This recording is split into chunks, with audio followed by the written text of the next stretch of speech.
Hello everyone, সবাইকে welcome আমাদের sure শটের একদম সর্বপ্রথম ক্লাসে। তো আজকের ক্লাসে আমরা মূলত রসায়নের চ্যাপ্টার 3 যেটা কেমিস্ট্রির একদম প্রথম চ্যাপ্টার, ক্লাস 10-এর তোমাদের শর্ট সিলেবাসে যেটা আছে একদম প্রথম চ্যাপ্টার, সেটা হচ্ছে চ্যাপ্টার 3 পদার্থের গঠন। তো এটার উপরে আজকে হচ্ছে আমরা সিকিউ ক্লাস এবং এমসিকিউ ক্লাস দুইটাই নিব আর কি। তো এখন আমরা এমসিকিউ ক্লাসটা শ্যুট করতেছি অ্যান্ড পরবর্তীতে আমরা সিকিউ ক্লাসটা শ্যুট করব। তো দুইটাই তোমরা একই দিনে একসাথেই পেয়ে যাবে আর কি। তো আসো তাইলে আমরা বেশি কথা না বলে আমাদের এমসিকিউ ক্লাস পদার্থের গঠনের উপর দ্রুত শুরু করে দিই। তো আশা করি ক্লাস করার পর তোমাদের আসলে আরও অনেক বেসিক ক্লিয়ার হয়ে যাবে। যারা এই চ্যাপ্টারটা আগেও পড়ছো তারাও নিজেদের প্রতি আরও কনফিডেন্ট ফিল করতে পারবা। তো এই চ্যাপ্টারের প্রথমে আমাদের ধরো শুরু করার আগে আমি একটু বলে নেই, আমাদের কিন্তু অলরেডি তোমরা মনে হয় সবাই জানো, তারপরে একটু বলে দিই, আমাদের কিন্তু ওয়ান শট ক্লাসগুলা ইউটিউবে তুমি ফ্রি আকারে পেয়ে যাবা। অলরেডি এগুলা অনেক বেশি ভিউ হয়ে গেছে, তোমাদের সিনিয়ররা তোমাদের জুনিয়ররা সবাই কিন্তু প্রতিনিয়ত ওয়ান শট ক্লাসগুলো দেখতেছে। তো তোমরাও চাইলে ওয়ান শটটা দেখতে পারো। ওয়ান শটের মধ্যে আমরা একদম বেসিক সহ সিকিউ এমসিকিউ সব কিছুই করাইছি, আর এই ক্লাসগুলোতে আমরা খালি সিকিউ এমসিকিউ করাবো আর কি। অ্যান্ড একই সাথে তোমরা নিশ্চয়ই জানো আমাদের কিন্তু বর্তমানে এফআরবি কোর্স চলতেছে। তো তোমাদের যদি আমাদের ক্লাসগুলো কন্টেন্টগুলো ওভারঅল ভালো লাগে, তো একদম পূর্ণাঙ্গ একটা প্রস্তুতির জন্য একদম প্রত্যেকটা চ্যাপ্টার ধরে ধরে একদম ভালো মতো রিভাইজ করার জন্য তুমি চাইলে আমাদের এফআরবিতেও ভর্তি হইতে পারো আর কি। তো আসো আমরা শুরু করি তাইলে। আমাদের প্রথমে প্রকৃতিতে প্রাপ্ত মৌলের সংখ্যা কয়টা? তো তোমরা নিশ্চয়ই এটার উত্তরটা জানো। প্রকৃতিতে প্রাপ্ত মৌল হচ্ছে আমাদের কয়টা? আমরা খুব ভালো করেই জানি। এটার উত্তর কয়টা হওয়া উচিত বলো তো? এটা হচ্ছে আমাদের 98টা। কারণ টোটাল 118টা মৌল, টোটাল হয় 118টা মৌল, এর মধ্যে 98টা হচ্ছে আমরা প্রকৃতিতে পাই। তার মানে কৃত্রিমভাবে কয়টা তৈরি করা হয় এটা যদি জিজ্ঞেস করে সেটা হবে 20টা। এটা কি? এটা হচ্ছে কৃত্রিমভাবে, তাই না? এটা হচ্ছে কৃত্রিম ভাবে। আর তারপরে একটা কোশ্চেন আসে যে মানব শরীরে কয়টা আছে, এটাও কিন্তু খুবই ইম্পর্টেন্ট। মানব শরীরে থাকে হচ্ছে 26টা। ইয়েস, আমাদের জাস্ট আমাদের বডিতেই কিন্তু 26টা ভিন্ন ভিন্ন মৌল আছে। এরকম 26টা ভিন্ন ভিন্ন মৌল দিয়ে অসংখ্য যৌগগুলো আমাদের দেহতে আছে। আমি তো আর বায়োলজি পারি না, বাট তোমাদের বইতে আছে দেখে এই জিনিসটা শিখে ফেলবা আর কি। এটা কিন্তু পরীক্ষায় আসে। তারপরে আসো অ্যালুমিনিয়াম নাইট্রেটের একটি অণুতে কতটি পরমাণু আছে? এরকম টাইপের কোশ্চেনগুলো কিন্তু তোমরা পেয়ে থাকবে অনেক সময়, যে একটা পরমাণুর এর মধ্যে একটা অণুর মধ্যে কয়টা পরমাণু আছে, এটা কিন্তু প্রায় সময়ই তোমরা পেয়ে থাকবা। তো এই যে অ্যালুমিনিয়াম নাইট্রেট, এই অ্যালুমিনিয়াম নাইট্রেটের সংকেত কি ভাইয়া? দেখো, নাইট্রেট মানে NO3, NO3 এর যোজনী হচ্ছে 1, অ্যালুমিনিয়ামের যোজনী কত? 3, এরকম না? এটা হচ্ছে অ্যালুমিনিয়াম নাইট্রেট, অ্যালুমিনিয়াম নাইট্রেট, এটা হচ্ছে ওর সংকেত। তাহলে এখন আসো পরমাণু সংখ্যা হিসাব করি। অ্যালুমিনিয়াম আছে 1টা, নাইট্রেটে নাইট্রোজেন আছে কত? 1 যোগ 3, মানে নাইট্রোজেন 1টা, অক্সিজেন 3টা, তাহলে টোটাল কয়টা হলো? 4টা। তাহলে NO3-তেই 4টা পরমাণু। এটা আবার কি আছে? 3টা করে আছে, তার মানে কি 3 4 12 না বলো তো? 3টা নাইট্রোজেন 9টা অক্সিজেন, তাহলে 12টা পরমাণু, আর এদিক দিয়ে 1টা অ্যালুমিনিয়াম। তাহলে টোটাল কয়টা হইলো ভাইয়া? টোটাল হচ্ছে আমাদের 13টা। তাহলে উত্তর হবে কত? 13টি পরমাণু। তারপরে বলছে অ্যামোনিয়াম ফসফেট, ওই যে বললাম এটায় কতটি পরমাণু বিদ্যমান। সো এই টাইপের কোশ্চেনগুলো কিন্তু প্রায় সময় আসে। তাহলে অ্যামোনিয়ামের সংকেত হচ্ছে NH4, আর ফসফেটের সংকেত হচ্ছে আমার কি? ফসফেটের সংকেত হচ্ছে PO4, PO4, তাই না? তো PO4 এর যোজনী কত ভাইয়া? PO4 এর যোজনী কিন্তু 3, আর অ্যামোনিয়ামের যোজনী হচ্ছে 1। তাহলে খেয়াল করো এদিক দিয়ে কয়টা আছে? এদিক দিয়ে টোটাল পরমাণু 5টা, এদিক দিয়ে আছে 4 একে 5, কিন্তু 5 আবার 3 আছে, সো 3 5 15 আর কি। তার মানে টোটাল কয়টা হইলো? 3 5 15 আর 5 20টা। তার মানে উত্তর হবে আমাদের ডি। বুঝছি কথাটা? দেখছো কত সহজ? ওকে, তারপরে আসো পটাশিয়াম ডাইক্রোমেট। এইটা একটু তোমাদের অজানা হইতে পারে। পটাশিয়াম ডাইক্রোমেট এটার সংকেত হচ্ছে K2Cr2O7, K2Cr2O7। এটা সংকেতটা জানা থাকতে হবে, এটা আগেরগুলোর মতো করা যাবে না আর কি। কারণ Cr2O7 হচ্ছে ডাইক্রোমেট, এটার যোজনী যে 2 হয় এটা অনেকে না জানতে পারো। ইভেন ডাইক্রোমেট মানে যে এটা বলে এটা অনেকে না জানতে পারো। এরকমই আরেকটা আছে আমাদের, ধরো পটাশিয়াম পারম্যাঙ্গানেট, এটাও অনেক সময় পরীক্ষায় আসতে পারে। পটাশিয়াম পারম্যাঙ্গানেট, তো পারম্যাঙ্গানেট মানে এটা কোন সংকেত বোঝানো হচ্ছে বলতেছি। পারম্যাঙ্গানেট, তো পারম্যাঙ্গানেট মানে এখানে বোঝানো হয় MnO4 কে, MnO4 কে। তো MnO4 এর যোজনী কত? MnO4 এর যোজনী হচ্ছে 1, তাহলে পটাশিয়ামের সাথে যুক্ত হলে তার সংকেত হবে KMnO4। এটাও কিন্তু পরীক্ষায় আসতে পারে। তো ডাইক্রোমেটে দেখো পরমাণু কয়টা? 7 আর 2 9, 9 আর 2 11টা হবে, 11টা। তারপরে বলছে তুতে, তুতের সংকেত কি তোমরা জানো? তুতে মানে হচ্ছে কপার সালফেট .5H2, এইটা হচ্ছে তুতে, এটা হচ্ছে তুতে। তো এর মধ্যে কয়টা পরমাণু আছে তুমি নিজে বের করতে পারবা ইজিলি। আর এমনিতে যদি আমি বলতে চাই, ধরো তুতে ছাড়া আর কি কি জানা লাগতে পারে, ধরো জিপসাম, জিপসাম যেটা, এটার সংকেত কি ভাইয়া? এটার সংকেত হচ্ছে ক্যালসিয়াম সালফেট .2H2, এটা হচ্ছে জিপসামের সংকেত। তারপরে আর কি বলা যেতে পারে, ধরো ইপসম, ইপসম যদি বলতে চাই, যেটা হচ্ছে magnesium sulphate, Epsom magnesium sulphate .7H2, আমি যদি ভুল না করে থাকি এটাই হওয়া উচিত। তাহলে এটা হচ্ছে জিপসামের সংকেত, এটা হচ্ছে ইপসমের সংকেত। তো এরকম টাইপের যৌগগুলায় যেখানে হচ্ছে পানির অণু দেওয়া থাকে, এগুলা কিন্তু অনেক সময় পরীক্ষায় জানতে চায় যে কয়টা অণু আছে এখানে। তাহলে হিসাব করেই বের করতে পারবো যে কপার সালফেটে কয়টা অণু, 4 একে 5, 5 একে 6, আর এদিক দিয়ে পানির অণু কয়টা, 3টা, 3 5 15, তার মানে এখানে 6টা, এখানে 15টা, তাহলে টোটাল কয়টা হইলো, 6 যোগ 15 মানে 21টা, অপশন ডি। কোন মৌলের প্রতীক ল্যাটিন থেকে আসছে? ল্যাটিন ভাষা থেকে আসছে। দেখো নিকেল কিন্তু নিকেল থেকেই আসছে, নাইট্রোজেন কিন্তু নাইট্রোজেন থেকেই আসছে, ম্যাঙ্গানিজও ম্যাঙ্গানিজ থেকে আসছে। কেবলমাত্র সোডিয়াম যেটা, সোডিয়ামটা কিন্তু আমরা বলতেছি সোডিয়াম কিন্তু লিখতেছি Na, SO দিয়ে কিন্তু সোডিয়াম লিখতেছি না, Na লিখতেছি, কারণ এটা নামটা আসছে ন্যাট্রিয়াম থেকে। ন্যাট্রিয়াম হচ্ছে একটা ল্যাটিন নাম। সো এখান থেকে আমরা বুঝতে পারি যে সোডিয়াম বলতেছি ঠিকই সোডিয়াম, ইংলিশে সোডিয়াম, কিন্তু ল্যাটিনে সেটা ন্যাট্রিয়াম। এজন্য এই যে সংকেতটা এটা কিন্তু Na বা ল্যাটিন ভাষা থেকে আসছে আর কি। ওকে, তারপরে আসো ল্যাটিন ভাষা থেকে গৃহীত পরের প্রতীকটা কি? নাইট্রোজেন হবে না, পটাশিয়াম হবে, কারণ পটাশিয়াম বুঝতেই পারতেছো বলতেছি পটাশিয়াম, পি দিয়ে কিন্তু লিখতেছি না, লিখতেছি কে দিয়ে, কারণ কে ফর কি, কে ফর ক্যালিয়াম, কে ফর ক্যালিয়াম। আগেরটাও লিখে দিই, আগেরটা হবে নেট্রিয়াম, তাই না? নেট্রিয়াম, হ্যাঁ নেট্রিয়াম। বানান ভুল হইতে পারে, বানানগুলো তোমরা একটু খেয়াল করে নিও আর কি, আমি জাস্ট লিখতেছি আপাতত। অ্যান্টিমনি, অ্যান্টিমনি কিসের সংকেত ভাইয়া? অ্যান্টিমনি হচ্ছে তোমার Sb এর সংকেত। অ্যান্টিমনি হচ্ছে Sb এর সংকেত। অনেকে মনে করবে এটি মনে হয় হবে, এটি মনে হয় হবে, অ্যান্টিমনি নাম শুনে মনে হইতে পারে, কিন্তু না, এটা ওই ল্যাটিন ভাষার মতোই আর কি। এটি দিয়ে হচ্ছে তোমার অ্যাস্টাটিন হয়, অ্যাস্টাটিন, এটি দিয়ে হচ্ছে অ্যাস্টাটিন, অ্যাস্টাটিন। তারপরে Sb হচ্ছে গিয়া তোমার অ্যান্টিমনি হবে। আর Sn মানে কি জানো? Sn মানে হচ্ছে টিন, ওই যে টিনের চাল, টিনের চালে কাওয়া, এরকম বলি না আমরা, তো এটা হচ্ছে ওই টিন। তো টিন ফর হচ্ছে Sn, Sn কে টিন বলা হয় বা টিনকে Sn দ্বারা প্রকাশ করা হয়। এরকম আরেকটা আছে ধরো পিবি, পিবিটা যদিও তোমরা জানো পিবি হচ্ছে প্লাম্বাম, পিবি হচ্ছে প্লাম্বাম। সো পিবির প্লাম্বাম না বলে আমরা অনেক সময় এটাকে লেড বলে থাকি, লেড। তো এই জন্য এটাও বলে দিলাম যে লেডকে পিবি বলা হইতে পারে আর কি। তারপরে বলছে অ্যান্টিমনির ল্যাটিন নাম কোনটি? এই যে মাত্রই আমরা দেখলাম অ্যান্টিমনি মানে কি, Sb। তো Sb দিয়ে কোনটা হইতে পারে? এই দেখো স্টিবিয়াম। স্ট্যানাম কোনটা? স্ট্যানাম হচ্ছে এই যে মাত্র দেখালাম না Sn বা টিন যেটা, ওইটা হচ্ছে স্ট্যানাম। আর Sb বা স্টিবিয়াম যেটা, এইটা হচ্ছে গিয়ে তোমার অ্যান্টিমনি। ভাই ওলফ্রাম কি? ওলফ্রাম কি? এটা একটু সামনেই দেখবা, ওলফ্রাম কি। সোডিয়ামের ল্যাটিন নাম মাত্রই দেখলাম, এটা হবে কি, ন্যাট্রিয়াম। নিচের কোনটি টিনের প্রতীক? মাত্রই বললাম টিন ফর কি, Sn হয়, Sn। আর এটা তো অ্যান্টিমনি, এটা হচ্ছে Sn। তো মনে রাখবা এটা, এই দুইটাই কিন্তু অনেকের কনফিউশন হয়। মনে রাখবা টিনে যে ন আছে না, ন, তার মানে এই যে Sneও কিন্তু ন আছে একটা। আমি ওভাবে মনে রাখতাম, তোমরা অন্য কোনো সিস্টেম পাইলে ওভাবে মনে রাখবা আর কি। তো এই দুটাই কনফিউশন পাকাও না, এটা অ্যান্টিমনি, এটা হচ্ছে টিন, এটা টাইটেনিয়াম, এটা হচ্ছে টেলুরিয়াম আর কি। এখানে টাইটেনিয়াম কেন দেওয়া? এটা অবভিয়াসলি ভুল, এটা ভুলে লিখছে আর কি। টিনের সংকেত তো আর এটা না, টিনের সংকেত হচ্ছে Sn হবে, এটা ভুল আছে আর কি। ওকে, তারপর বলছে টাংস্টেন। টাংস্টেনের প্রতীক কি বলতো? টাংস্টেনের প্রতীক হচ্ছে, দেখো কোনটা হবে না আগে এটা বাইর করো। Sb দিয়ে অ্যান্টিমনি, এটা হবে না। পিবি দিয়ে লেড হয়, এটাও হবে না। Hg দিয়ে কি হয় জানো? Hg দিয়ে হয় একটা পদার্থ পারদ, মনে হয় তোমরা শুনছো আগে এটার নাম, পারদ, ফিজিক্সে পড়ছো। এই পারদ হচ্ছে Hg বলা হয়। এটারও ফুল ফর্মটা আমার মনে পড়তেছে না এই মুহূর্তে, এটারও ফুল ফর্ম আছে আর কি। এটাও বুঝতেই পারতেছো ল্যাটিন ভাষা থেকে আসছে। আর এই যে ডাব্লু মানে হচ্ছে ওলফ্রাম, আর এই ওলফ্রামটাই হচ্ছে আমাদের মূলত টাংস্টেন। মানে এটাও বুঝতে পারতেছে এটা কিন্তু কি থেকে আসছে, ল্যাটিন নামকরণ থেকে আনা হয়েছে আর কি। সো এটা হচ্ছে সেই টাংস্টেন, মানে উত্তর হবে কি, ডাব্লু। এটা অনেক পপুলার একটা এমসিকিউ, প্রায় সময় পরীক্ষায় চলে আসে, খেয়াল রেখো, এটা কিন্তু বেশ পপুলার বলতে পারো। তারপরে দেখো টাংস্টেন মৌলের ল্যাটিন নাম কি? আচ্ছা মাত্রই বললাম টাংস্টেন মৌলের মানে কি, ডাব্লু, ডাব্লু ফর কি, ওলফ্রাম হবে, ওলফ্রাম। ওজন, ওজনের সংকেত কি তোমরা জানো? ওজনের সংকেত কি জানো? শুধু ও মানে হচ্ছে অক্সিজেন, পরমাণু।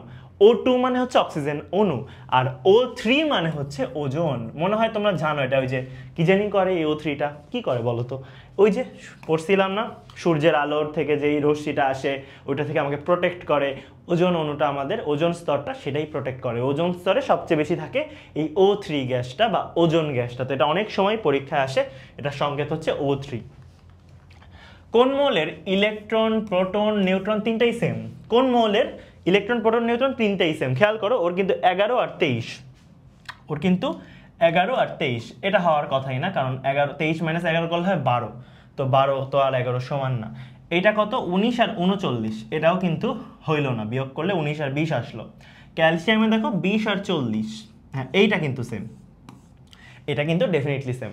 ভাই আপনি বুঝলেন কিভাবে যে এগুলার ভর সংখ্যা, আণবিক সংখ্যা এটাই হবে? এটাকে আপনি মুখস্থ রাখছেন?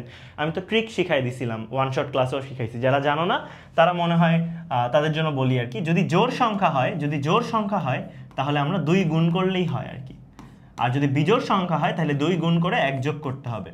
2 একটা ব্যতিক্রম ছাড়া সবার সাথে এটা মিলবে আর কি। তো সোডিয়ামের ক্ষেত্রে দেখো 11 আছে হচ্ছে পারমাণবিক সংখ্যা, 11 দুগুণা 22, 22 আর 1 23, এখানে 19 দুগুণা 38, 38 আর 1 39।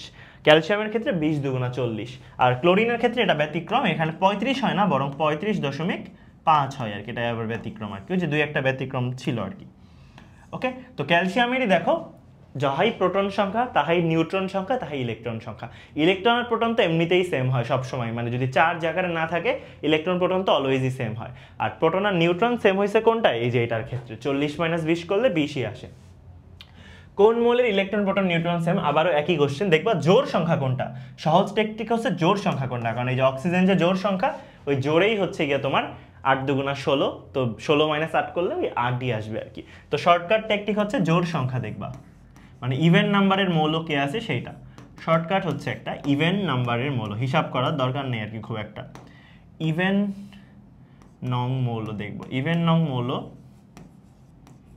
মৌলকে খুঁজে বের করব, ইভেন নং মৌলকে খুঁজে বের করব। ঠিক আছে, আশা করি বুঝাইতে পারছি। তারপরে দেখো ইলেকট্রনের প্রকৃত আধান কোনটি? প্রকৃত আধান মানে কি? প্রকৃত আধান মানে কি? প্রকৃত আধান মানে অ্যাকচুয়াল আধান, কারণ আপেক্ষিক আধান কিন্তু আমরা -1 ধরি। আপেক্ষিক কত ধরি? আপেক্ষিক হচ্ছে তোমার -1। আপেক্ষিককে যদি আমরা -1 বলি, আপেক্ষিককে যদি আমরা -1 বলি, তাহলে অ্যাকচুয়াল আধান কত? অ্যাকচুয়াল আধান হবে -1.6 × 10⁻19, আর -1 যেটা এটা কিন্তু আপেক্ষিক। নিউট্রনের প্রকৃত ভর, প্রকৃত ভর হচ্ছে, খেয়াল রাখবা এই দুটার মধ্যে কনফিউশন হয় সবার, এটা তো ইলেকট্রনের, কোনো সন্দেহ নাই এটা ইলেকট্রনের, এই 1.675 আর 3 এর মধ্যে কনফিউশন। মনে রাখবা যেটা বড় সেটা হচ্ছে নিউট্রন, যেটা বড় সেটা নিউট্রন, মানে উত্তর আমাদের এটা। আর এটা হচ্ছে গিয়ে তোমার প্রোটনের ভর, একটা প্রোটনের ভর আর কি, নিচেরটা কারোরই ভর না। ঠিক আছে, সো এই দুইটার মধ্যে কনফিউশন হয় না, কিন্তু এই দুইটার মধ্যে কনফিউজড হয় না, যদিও খুবই কম একটা পার্থক্য, কিন্তু আমাদের পরীক্ষায় কিন্তু দুইটাই অপশনে থাকে। সো মনে রাখবা যে নিউট্রনেরটা হচ্ছে 1.675 আর এটা হয় 673। একটি ইলেকট্রনের প্রকৃত ভর 9.19 × 10⁻24, এটা তো 1024 হওয়ার কথা না, 24 কি হয়? 9.19 × 10⁻28 হয়, কিন্তু 28 হয়, সো এটা কিন্তু ভুল। তারপরে বলছে প্রকৃত আধান হচ্ছে, হ্যাঁ এটা ঠিক আছে, ভর হচ্ছে প্রোটনের তুলনায় এত গুণ কম, এটাও ঠিক আছে, কারণ 1840 গুণ কম হয়, কিন্তু তুমি চাইলে ক্যালকুলেশন করে দেখতে পারো, অলমোস্ট 18 গুণের মতোই আসে, 1.673 × 10⁻24 গ্রাম, আর যদি হচ্ছে 9.11 × 10⁻28 গ্রাম, এই দুটো যদি ক্যালকুলেশন করো দেখবা ওই যে কম, মোটামুটি 1840-এর মতোই আসে আর কি। অনেকে এটাকে 1836ও বলে, 1836ও কারেক্ট, 1840ও কারেক্ট, ওটা বললে ওই ধরে নিবা যে সেমই, ঠিকই বলছে আর কি। সো এটাও কিন্তু কারেক্ট। তাহলে উত্তর হবে কত? উত্তর হবে হচ্ছে 2 ও 3। এখানে 2 ও 3 মানে যে এইটা 2 এবং 3, এখানে 1 ও 3 কেন দেওয়া? এটা অবভিয়াসলি ভুল দেওয়া আছে। প্রকৃত আধান হচ্ছে এটাই হবে -1.6। ও আচ্ছা আচ্ছা, সরি, একটা জিনিস তো খেয়াল করিনি, এখানে তো 10⁻19 দেখছো অবস্থা, 10⁻19 কিন্তু, এই যে তাহলে কিন্তু দ্বিতীয়টাও ভুল, 10⁻19 -19 হওয়ার কথা ছিল, আর এটাও ভুল, মানে দুইটাই ভুল আর কি। তো উত্তর হবে শুধু 1। তো শুধু 1 তো আসলে অপশনে নাই, তো শুধু 1 অপশনে নাই অর্থ হচ্ছে এখানে হয়তো কোনো একটা, এখানে হয়তো মাইনাস দিতে ভুলে গেছে, অথবা এখানে 28 এর জায়গায় 24 চলে আসছে। সো উত্তর হবে শুধু 1, অনলি 1 তো না, মানে অনলি 3 আর কি, এটা হবে কারেক্ট। অনলি 3 যেটা এটা হবে কারেক্ট, অনলি 3। আধান শূন্যকার, আধান শূন্যকার আমরা জানি ইলেকট্রনের আধান তো মাইনাস হয়, প্রোটনেরটা প্লাস হয়, নিউট্রনের আধান হচ্ছে শূন্য, মানে অনলি 3 যেটা ওর হচ্ছে গিয়ে তোমার আধান কত হয়, শূন্য হয় আর কি। তারপরে দেখো একটি মৌল ডি যার প্রোটন সংখ্যা 17 এবং নিউট্রন সংখ্যা 18, নিচের কোনটি দ্বারা মৌলটিকে প্রকাশ করা যায়? তো প্রোটন যদি 17 হয়, নিউট্রন যদি 18 হয়, তার মানে সামথিং একটা মৌল আছে, তার নিচে বসাই আমরা প্রোটন সংখ্যা আর উপরে বসাই ভর সংখ্যা। তো ভর মানে কি 17 যোগ 18 মানে কত হবে, 35 হবে। এটা হচ্ছে ওর ভর সংখ্যা, তার মানে উত্তর হবে এইটা। কোন মৌলের পরমাণুতে নিউট্রন নাই? মনে রাখবা এরকম একটাই পরমাণু আছে যার মৌলতে নিউট্রন নেই, সেটা হচ্ছে হাইড্রোজেন। কারণ হাইড্রোজেনের ক্ষেত্রে 1 1 হয়, তার মানে নিউট্রন কয়টা, 1 - 1 = 0, কোনো নিউট্রনই নাই আর কি। তো একমাত্র মৌল যার কোনো নিউট্রন নেই, আর সবার নিউট্রন থাকবে, একমাত্র মৌল হচ্ছে হাইড্রোজেন যার কোনো নিউট্রন নাই। অ্যালুমিনিয়াম 3+ প্রোটন কয়টা? মনে রাখবা অ্যালুমিনিয়াম 3+ বলুক 3- বলুক যা মন চায় বলুক, প্রোটনের তো চেঞ্জ নেই, প্রোটন কিন্তু এখনো 13টাই। ইলেকট্রন না হয় 3টা কমে 10 হয়ে গেছে, বাট প্রোটন কিন্তু এখনো 13টাই আছে। নিউট্রনেরও কোনো চেঞ্জ হয় নাই, কিন্তু নিউট্রনও সেম ভাবেই কত 27 না, অ্যালুমিনিয়াম 13 আর 27, 13 আর 27, তার মানে নিউট্রন এখনো 14টাই আছে আর কি। সো খালি কার চেঞ্জ হয়েছে, ইলেকট্রনের চেঞ্জ হয়েছে। ডিউটেরিয়ামের ভর সংখ্যা কত? ডিউটেরিয়াম কোনটা বলতো, হাইড্রোজেনের দ্বিতীয় আইসোটোপটা, যেখানে হাইড্রোজেন 1 2 হয় আর কি, এটা হচ্ছে ডিউটেরিয়াম। এটা হচ্ছে নর্মাল হাইড্রোজেন, তো এটাকে আমরা প্রোটিয়াম বলে থাকি অনেক সময়। নর্মাল হাইড্রোজেন বলতে প্রোটিয়ামকে বোঝানো হয়। ডিউটেরিয়াম মানে হচ্ছে এইটা, আবার এইটাকেই আরেকটা আইসোটোপ আছে, এটা হচ্ছে টিট্রিয়াম বা ট্রিটিয়াম মনে হয় বলে, টিট্রিয়াম আর কি, টিট্রিয়াম।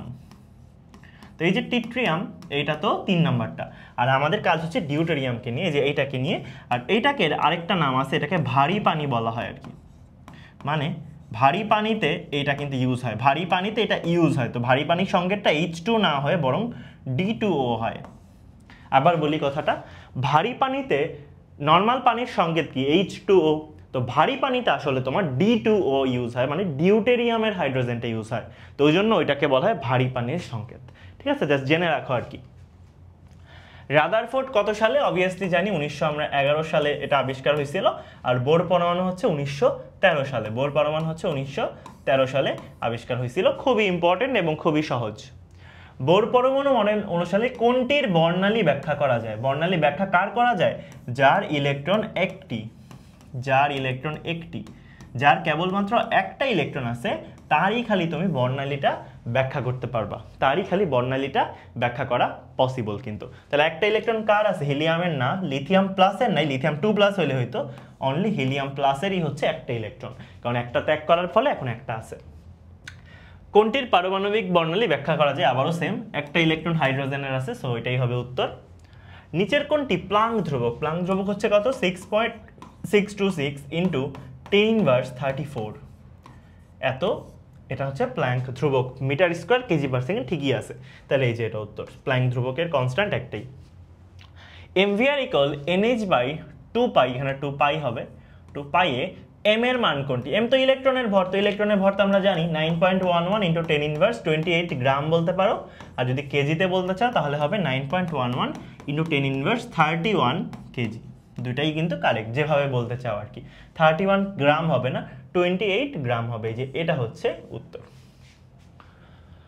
পরমাণুতে কোনো ইলেকট্রন বৃত্তাকার কক্ষপথে ঘোরে, কথা সত্যি। উপবৃত্তাকার পথে ঘুরে, এটাও কিন্তু সত্যি। এটা তোমরা অনেকে ভাববা যে এটা সত্যি না, কিন্তু আরেকটু বড় হইলেই বুঝবা যে এটা কিন্তু সত্যি। আর কেন্দ্রমুখী বল অনুভব করে, এটাও সত্যি। মানে 3টাই কারেক্ট, 1 2 ও 3। কিভাবে 3টাই কারেক্ট দেখো, বৃত্তাকার কক্ষপথেরটা তো তোমাদের লেভেলেই আছে, তোমাদের অলরেডি বোর সাহেব নিজেই কিন্তু বলে গেছে যে, বোর কি বলছে যে ইলেকট্রনগুলো কিন্তু বৃত্তাকার কক্ষপথেই ঘুরে, এটা বোর অলরেডি বলছে। কিন্তু বোরের সীমাবদ্ধতাতে গিয়ে দেখা গেছে যে আদতে ইলেকট্রনগুলো বৃত্তাকার না, বরং উপবৃত্তাকার কক্ষপথে ঘুরে। এটা তোমার বইতে লেখা আছে, কিন্তু এমন না যে লেখা নাই, লেখা আছে তোমার এই বোরের সীমাবদ্ধতায় গিয়ে। তো এই বোরের সীমাবদ্ধতায় দেখবা যে লেখা আছে সুন্দর মতো, যে এখানে ইলেকট্রনগুলা উপবৃত্তাকার কক্ষপথেও কিন্তু ঘুরে থাকে আর কি। সি শক্তি স্তরে ঘূর্ণায়মান ইলেকট্রনটির কৌণিক ভরবেগ কত? সি মানে কোনটা? সি মানে হচ্ছে এটা প্রথম, এটা দ্বিতীয়, সি মানে হচ্ছে 3 নাম্বারটা। তো তৃতীয় শক্তি স্তরে কৌণিক ভরবেগ মানে কি mvr, তো mvr এর মান বের করতে বলছে, তো mvr বের করার মানে কি nh/2π বের করা, না nh/2π বের করা। তো nh/2π মানে কি বলতো, nh/2π মানে হচ্ছে 3h/2π, এটা বের করা। এখন এটার মানটা কত, এটা তো আমার কাছে ক্যালকুলেটর নাই এই মুহূর্তে, তোমরা ক্যালকুলেটর থেকে বের করে দেখবা যে 3h/2π মানে কত। h এর মান আমরা জানি, পাই এর মান আমরা জানি, দুইটাই আমরা জানি। সো আমরা কিন্তু 3h/2π বের করলেই উত্তর শেষ। উদ্দীপকের ঘূর্ণায়মান ইলেকট্রনের ক্ষেত্রে ইলেকট্রন বি শক্তি স্তর থেকে সেই শক্তি স্তরে গমন করলে শক্তি শোষণ করবে। বি থেকে যদি সিতে যায়, মানে যদি নিচের থেকে উপরে যায় তাহলে শক্তি শোষণ করবে, কারণ আমরা জানি হচ্ছে নিচের থেকে উপরে যাওয়া মানে কি প্রমোশন পাইছো, তো প্রমোশন পাইলে তুমি এনার্জি অ্যাবজর্ভ করবা, আরও শক্তি পাবা, তো শক্তি কিন্তু শোষণ করবা, এটা ঠিক বলছে। তারপর বলছে বি শক্তি স্তরের ইলেকট্রনের কৌণিক ভরবেগ এর থেকে বেশি হবে। হ্যাঁ, এটাই স্বাভাবিক, কারণ বি এর ক্ষেত্রে কৌণিক ভরবেগ কত, nh/2π, 2h/2π, আর ওর ক্ষেত্রে হবে কি 1h মানে h/2π, এইটা হবে। সো স্বাভাবিকভাবেই যত শক্তি স্তর বাড়বে তত কৌণিক ভরবেগের মানও কিন্তু বাড়বে, এটাও কিন্তু 100% কারেক্ট। আর 3 নাম্বারটায় কি বলছে, এ শক্তি স্তরে ঘূর্ণায়মানের অবস্থায় ইলেকট্রন শক্তি শোষণ বা বিকিরণ কোনোটাই করে না, এটাও 100% কারেক্ট। কারণ কোনো একটা শক্তি স্তরে যখন ইলেকট্রন চুপচাপ বসে আছে, না হচ্ছে প্রমোশন না হচ্ছে ডিমোশন, তাহলে ও শক্তি শোষণও করে না বিকিরণও করে না, কোনোটাই করে না। সো সেই ক্ষেত্রে হচ্ছে আমাদের এটাও কিন্তু কারেক্ট। এম শক্তি স্তরে কয়টা ইলেকট্রন থাকতে পারে, এম মানে কোনটা, কে এল এম মানে তৃতীয় শক্তি স্তর। তৃতীয় শক্তি স্তরে সর্বোচ্চ থাকতে পারে কি 2n², তার মানে কয়টা, 9 দুগুণা 18টা ইলেকট্রন টোটাল থাকতে পারে। দ্বিতীয় হইলে বা এল হইলে কত হইতো, 2 × 2² মানে 8টা হইতো, প্রথম হইলে 2টা হইতো আর কি, এরকম। পরমাণুর এন শেলে কয়টি উপশক্তি স্তর থাকে। আচ্ছা, এন মানে কি বলতো, এন মানে হচ্ছে কত, কে এল এম এন মানে 4, তাহলে উপশক্তি স্তর বলতে কে কে আছে, 4s 4p 4d 4f, চারটাই কিন্তু এক্সিস্ট করে। তার মানে উপশক্তি স্তর কয়টা আছে ভাইয়া, 4টা আছে, 4টা আছে। এন কক্ষপথে কতটি ইলেকট্রন আছে, এন কক্ষপথে কপারের, আচ্ছা কপারের এন কক্ষপথে কয়টি ইলেকট্রন, তো কপারের ইলেকট্রন বিন্যাসটা করতে হবে আমাদের 1s2 2s2 2p6 3s2 3p6 3d কত হবে, 3d 10 4s1। জানো তোমরা এই জিনিসটা যে ব্যতিক্রম হয়, ব্যতিক্রম হয় কিন্তু অবশ্যই ব্যতিক্রম হয়, যদি জেনে না থাকো অবশ্যই জেনে নাও, কিন্তু এটা জানা উচিত। যদিও 3d9 4s2 হয়, কিন্তু এখানে তো তোমার s অরবিটালের 2টা ইলেকট্রন কি থাকতে পারে না, s অরবিটালের 2টা ইলেকট্রন তো থাকতে পারে, কিন্তু 3d9 তো হচ্ছে তোমার পূর্ণ হইতে যাবে, ও হচ্ছে পূর্ণ হইলে স্থিতিশীল হবে। সো 4s থেকে একটা ইলেকট্রন হচ্ছে সুন্দর মতো 3d তে চলে আসে আর কি, 3d তে চলে আসে, যার ফলে এখানে জিনিসটা আরো স্থিতিশীল হয়। আর স্থিতিশীল হওয়ার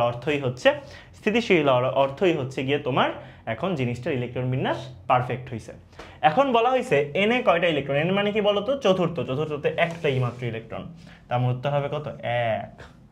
অনেকে 2 দেখাবে যারা ইলেকট্রন বিন্যাসের ব্যতিক্রমটা জানে না, আর ব্যতিক্রম জানলে এটার উত্তর কত হবে, এর উত্তর হবে 1। ফেরামের এম শেলে কয়টা, ফেরামের মানে কি 26 নাম্বার মূল, তাই না, তাহলে 1s2 2s2 2p6 3s2 3p6 কত হলো, 18টা হয়ে গেল না, 18 পরে 2টা যাবে 4s এ, 18 2 20 3d6 মানে 26, এখানে কোনো ব্যতিক্রম নাই আর কি। তাহলে এম শেল মানে 3 নাম্বারটা, 3 নাম্বারে কয়টা, 6 2 8 8 6 14টা ইলেকট্রন আছে হচ্ছে তৃতীয় কক্ষপথে। এল শক্তি স্তরে বিদ্যমান ইলেকট্রন শক্তির বিকিরণ ঘটিয়ে কোন শক্তি স্তরে গমন করবে, এল মানে কি, এল মানে 2, তো 2 থেকে বিকিরণ করতে যদি চায়, শোষণ করতে চাইলে তো উপরে যে কোনো জায়গায় গেলেই শোষণ করবে, কিন্তু বিকিরণ করতে হলে নিচে নামতে হবে। তো 2 থেকে নিচে নামার জায়গা আছে একটা, সেটা হচ্ছে 1 নাম্বার, মানে কে হবে আর কি, এল থেকে কেতেই আসা পসিবল। কোনটিতে ইলেকট্রন আগে প্রবেশ করবে, এনার্জি হিসাব করো, এখানে কত 5 + 0 মানে n + l এর মান হিসাব করতেছে আর কি, n + l এর মান, এখানে কত 5 + 2, এখানে কত 4 + 1, এখানে কত 4 + 3। তাইলে দেখো সবচেয়ে ছোট কোনটা, সবচেয়ে ছোট হচ্ছে 5, আর 4 একে 5, এই দুইটাই সবচেয়ে ছোট। তো এর মধ্যে আবার দেখবো n এর মান কার ছোট, যদি n + l এর মান সেম হয়ে যায় তাহলে দেখবো n এর মান কার ছোট, n এর মান ওর ছোট, তাহলে 4p হবে আমাদের আনসার। ঠিক আছে, 4p হবে আমাদের আনসার। ওকে, তারপরে n-1 d10 ns1 মানে নিচের কোন ইলেকট্রন বিন্যাসের নিয়ম, বুঝতেই পারতেছে এটা হচ্ছে 3d10 4s1 এর মতো আর কি, তো 3d10 4s1 এটার ইলেকট্রন বিন্যাস কে হয়? এটার ইলেকট্রন বিন্যাস হয় কপারের। একটু তোমাকে বলে দিই, এই কপার ছাড়াও এই সেম ইলেকট্রন বিন্যাসটা কিন্তু কপারের যেমন হয় ঠিক তেমনই সিলভারেরও হয়, ঠিক তেমনই অরামেরও হয় বা গোল্ডেরও হয়। তো সিলভারেরও হয়, গোল্ডেরও হয়, এই দুইটারও কিন্তু একই ইলেকট্রন বিন্যাস হয়, একই ইলেকট্রন বিন্যাস হয়। করে দেখতে পারো চাইলে। কেন হয় ভাইয়া? কারণ ওটা একই গ্রুপে আছে। একই গ্রুপে হইলে, সেম গ্রুপ হইলে ওদের বৈশিষ্ট্যটাও কি হবে? বৈশিষ্ট্যটাও আসলে সেম টাইপেরই হবে, যেহেতু ওরা একই গ্রুপে অবস্থিত। n=3 হলে কোন অরবিটালটি অসম্ভব? 3f হওয়া পসিবল না। 3f বইলা কিছু হয় না, 3d পর্যন্ত হয়। কেন এটা? অবশ্যই রিজন আছে, কারণ n এর মান যত হবে তার থেকে কত পর্যন্ত যাবে? n এর মানের 1 ফর্ম পর্যন্ত যাবে। মানে n এর মান যদি ধরো 2 হয় তাহলে 2p পর্যন্ত হবে, n এর মান যদি 3 হয় তাহলে 3d পর্যন্ত যাবে, এই আর কি।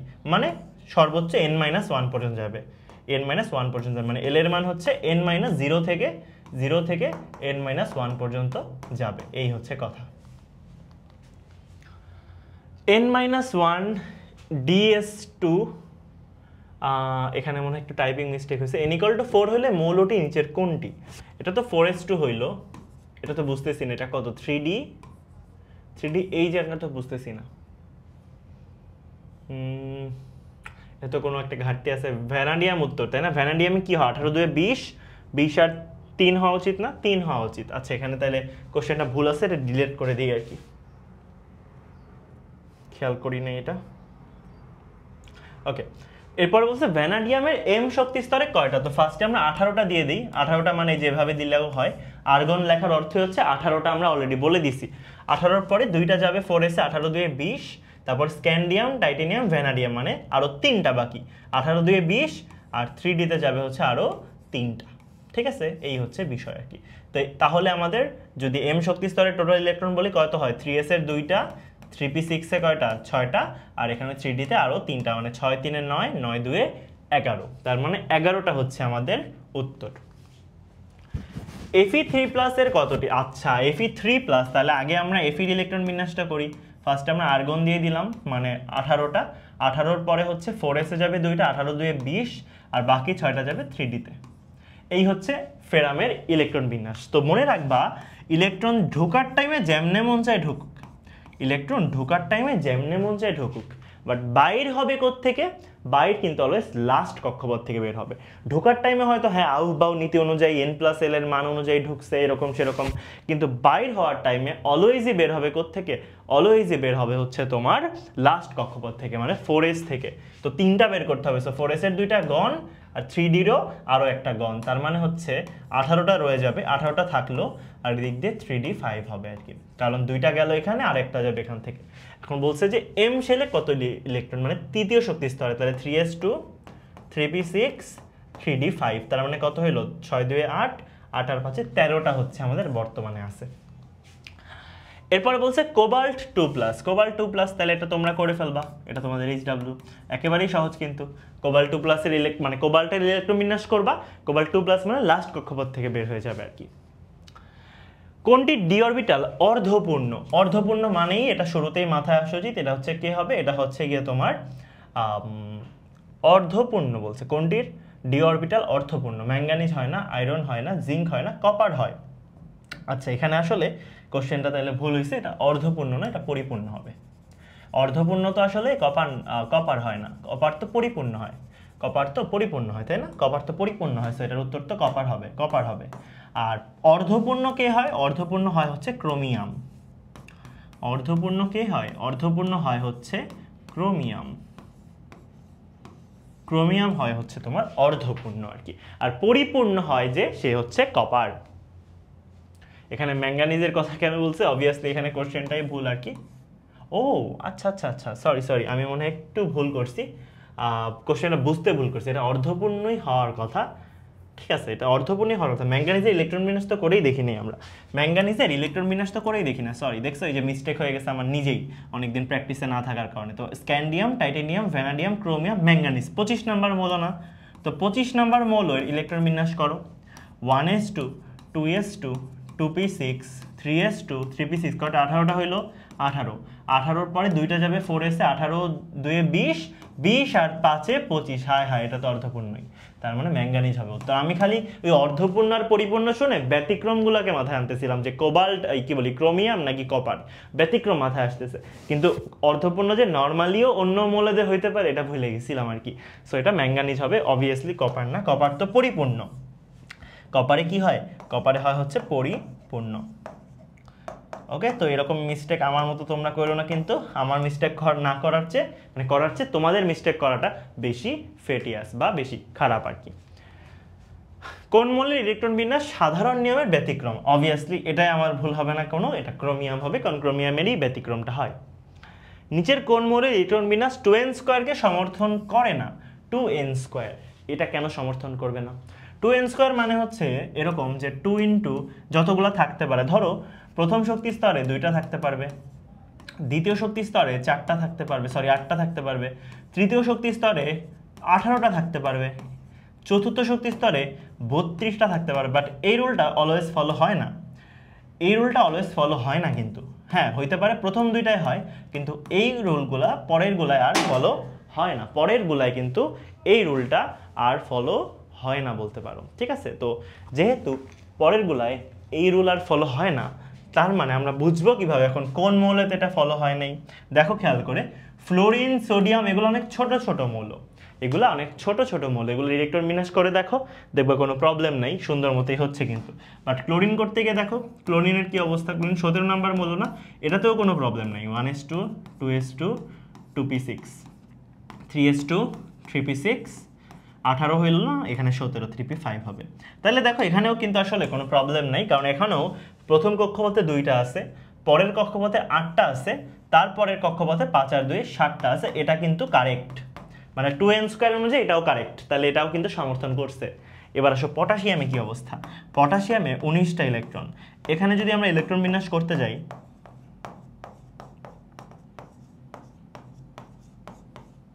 CP6 কত 18 হইল না, 18-র পরে 19 নাম্বার ইলেকট্রনটা কিন্তু 3d তে যায় না, বরং কিসে যায়, 4s এ চলে যায়, 4s1 এইটা হয় কিন্তু, যার ফলে এটার ইলেকট্রন বিন্যাস কিন্তু প্রথম কক্ষপথে 2টা ঠিক আছে, পরেরটায় 8টা এটাও ঠিক আছে, তারপরেরটায় কিন্তু 18টা বা 9টা হওয়ার জায়গায় এখানে কয়টা হয়, এখানে 8টা হয়, আর আরেকটা এখানে থাকে। সো এখানেই কিন্তু ঝামেলাটা হয়ে গেছে আর কি, যে নর্মালি নিয়ম অনুযায়ী কিন্তু এখানেই 18টা থাকার জায়গা, সো এখানে তো নবম ইলেকট্রনটাও এখানেই যাওয়ার কথা, কিন্তু দেখা যায় এখানে 8টা হওয়ার পরে ওই 3d তে না গিয়ে 4s এ চলে যায়, কারণ শক্তি কম দেখে। সো তখন এইখানে হচ্ছে এই 2n স্কয়ারটা আর খাটে না, এখানে আমাদের আউফবাউ নীতি দিয়ে করতে হয়, এখানে 2n স্কয়ার বলে কোনো সূত্র আর খাটে না। কোনটি অরবিটালটিতে n = 4, মানে কোন অরবিটালটিতে n এর মান 4 আর l এর মান 2, n = 4 আর l এর মান 2 মানে কি 0 1 2 s p d মানে 4d অরবিটালে, তাহলে 4d হচ্ছে আমাদের উত্তর। হাইড্রোজেনের আইসোটোপ কয়টি? হাইড্রোজেনের আইসোটোপ হচ্ছে টোটাল 60টি হয়, বুঝছো, টোটাল 60টি হয়, এর মধ্যে 3টা হচ্ছে প্রকৃতিতে তৈরি, 3টি হচ্ছে প্রকৃতিতে তৈরি, আর বাকি 4টা হচ্ছে তোমার ল্যাবরেটরিতে তৈরি করা হয়েছে কৃত্রিমভাবে, আর 3টা প্রকৃতিতে পাওয়া যায় আর কি। হাইড্রোজেনের সর্বশেষ আইসোটোপের নিউট্রন সংখ্যা কয়টি? সর্বশেষ মানে কোনটা, একদম 7 নাম্বারটা, তো ওর নিউট্রন কয়টা হবে, 7 - 1 = 6টি। ওর নিউট্রন কয়টা, ওর নিউট্রন হচ্ছে তোমার 6টা। এখানে ভুল করছে কেন, হাইড্রোজেন মৌলের সর্বশেষ আইসোটোপ বলতে এখানে ওরা ভাবছে ট্রিটিয়াম হবে, না ট্রিটিয়ামের কথা বলে নাই, সর্বশেষ আইসোটোপ মানে তো হাইড্রোজেন 17 হয় তাই না, তো ওই হিসাবে কিন্তু 6টা কারেক্ট, কারণ হাইড্রোজেন 17, এটা কার ক্ষেত্রে হইতো, এটা যদি হইতো ট্রিটিয়াম, যদি হইতো এটা, তো সর্বশেষ আইসোটোপ তো আর ট্রিটিয়াম না, সর্বশেষ আইসোটোপ হচ্ছে আমাদের এই যে এইটা হাইড্রোজেন 17 যেটা ওইটা। হাইড্রোজেনের কয়টি আইসোটোপ ল্যাবে প্রস্তুত করা হয়? বললাম 3টা হচ্ছে প্রকৃতিতে তৈরি করা না, মানে প্রকৃতিতে পাওয়া যায়, তার মানে 4টা হচ্ছে গিয়ে তোমার ল্যাবরেটরিতে তৈরি। তারপরে বলা হয়েছে 4টি ম্যাগনেসিয়াম পরমাণুর ভর কত? 4টি ম্যাগনেসিয়াম, এটা আসলে তোমার বলতে পারো ওই চ্যাপ্টার 6 এর কোশ্চেন, বুঝছো, চ্যাপ্টার 6 এর কোশ্চেন বলতে পারো, যে W/M মানে ওই সূত্রগুলো দিয়ে করে ফেলা যায়, মোলের সূত্র দিয়ে। বাট এই চ্যাপ্টারে যদি কেউ করতে চায় কিভাবে করবে ওটাও পসিবল আছে, আসলে একটা ফর্মুলা আছে এই চ্যাপ্টারেও, একটি ম্যাগনেসিয়ামের ভর এটা সমান কি হবে, এটা সমান হবে হচ্ছে তোমার ওর আণবিক ভর, মানে ম্যাগনেসিয়ামের আণবিক ভর ম্যাগনেসিয়ামের আণবিক ভর ইন্টু ওই যে একটা সংখ্যা আছে না 1.66 ইন্টু 10⁻²4, এইটা হচ্ছে একটি ম্যাগনেসিয়ামের ভর। কিভাবে আসলো ভাইয়া এই ফর্মুলাটা?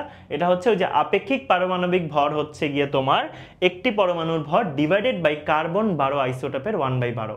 এই কার্বন 12 আইসোটোপের 1/12 এই ধ্রুবকটাকে আমরা কনসিডার করে নেই অঙ্ক করার জন্য, কারণ কার্বন অনেক মানে বহুল ব্যবহৃত, তো এটা ইউজ করাটা অনেক বেশি সুবিধাজনক। তো এই জন্য আমরা কার্বন 12 আইসোটোপের এইটাকে ইউজ করে থাকি 1.66 ইন্টু 10⁻²4, এটাকে আমরা ধরে নিছি কনস্ট্যান্ট হিসেবে, এটা দিয়ে আমাদের সবকিছু করাটা অনেক সুবিধাজনক। সো ওখান থেকে আমরা একটি ম্যাগনেসিয়ামের ভর পেয়ে যাই, কারণ ম্যাগনেসিয়ামের আণবিক ভর 24 আমরা জানি, তার সাথে এটা গুণ করব, তাহলে আমরা একটা ম্যাগনেসিয়ামের ভর পেলাম। তাহলে 4টা ম্যাগনেসিয়ামের ভর কি হবে ভাইয়া? 4টা ম্যাগনেসিয়ামের ভর হবে এই যে সংখ্যাটা, তার সাথে কি করতে হবে আরো, তার সাথে আরো হচ্ছে গিয়ে তোমার 4 গুণ করতে হবে, তার সাথে আরো কি করতে হবে, আরো হচ্ছে 4 এক্সট্রা গুণ করতে হবে। তো এইটা একটা প্রসেস বলতে পারো, এটা একটা প্রসেস অবশ্যই হইতে পারে। এছাড়া তুমি যদি তোমার মোলের চ্যাপ্টারটা দিয়ে করতে চাও তাহলে করবে W/m = N/Avogadro। তাইলে আমার চাইছে কি 4টা ম্যাগনেসিয়ামের ভর কত, তার মানে W হবে হচ্ছে 4/Avogadro, 4/Avogadro সংখ্যা ইন্টু আণবিক ভর, মানে কত, আণবিক ভর হচ্ছে তোমার আণবিক ভর হচ্ছে গিয়ে তোমার 24।